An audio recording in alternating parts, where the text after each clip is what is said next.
आणि भाव तिचं सदैव रक्षण करतो.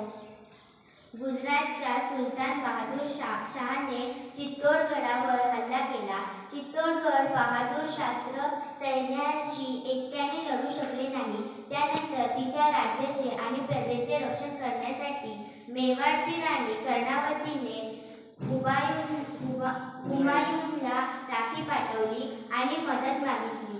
त्यावेळी राणी कर्णावती विधवा होती आणि तिचे पुत्र विक्रमादित्य आणि उदयसिंग खूपच लहान होते.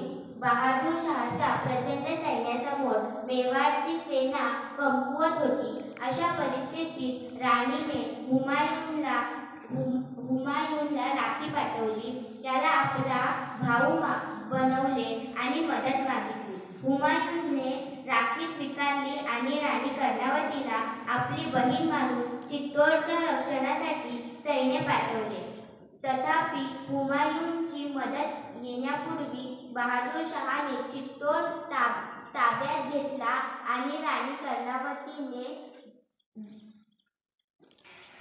जोहर केला.